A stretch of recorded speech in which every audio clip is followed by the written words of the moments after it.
నిషేధం. సో నిషేధం అనేది పేర్లోనే కనిపిస్తుంది.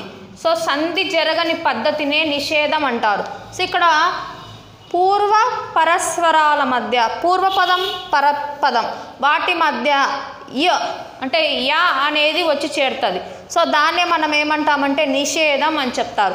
ఇక్కడ ఫర్ ఎగ్జాంపుల్ చూడండి, మాయమ్మ, మాయమ్మ మా అమ్మ, అవునా, మాయమ్మ మా అమ్మ, ఓ యమ్మ ఓ అమ్మ, దూత ఇతడు దూత ఇతడు. ఎలా రాసినా కూడా ఒకటే కదా, ఏమంటే గ్యాప్ ఇస్తాం, ఇక్కడ గ్యాప్ ఇవ్వకుండా రాస్తున్నాం. మా ఇల్లు మా ఇల్లు, ఏమన్నా సంధి అనేది జరగడంలే. సో ఇక్కడ మా అయ్య మా అయ్య రాయొచ్చు కదా ఇలా కూడా. సో ఇప్పుడు చూడండి, ఇక్కడ మా ప్లస్ అమ్మ, మా అమ్మ అనకుండా మాయమ్మ అని చెప్తున్నాం.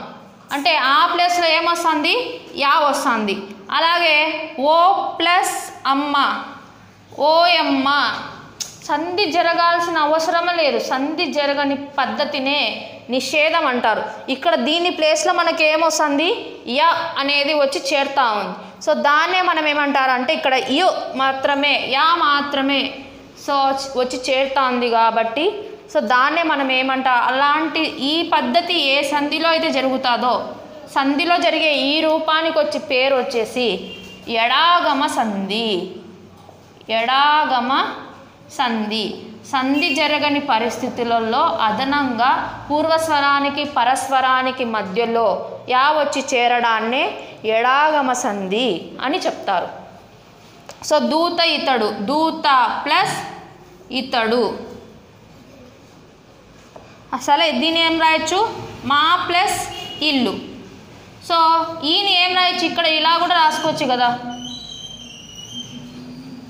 సో నెక్స్ట్ వచ్చేసి మా ప్లస్ అయ్య. సో దీని ప్లేస్లో యా వచ్చింది, మా అయ్య మా అయ్య అని చెప్తారు. సో ఇదన్నమాట నిషేధానికి సంబంధించి. Thank you for watching. Please subscribe YouTube channel. Please like, share and comment our videos.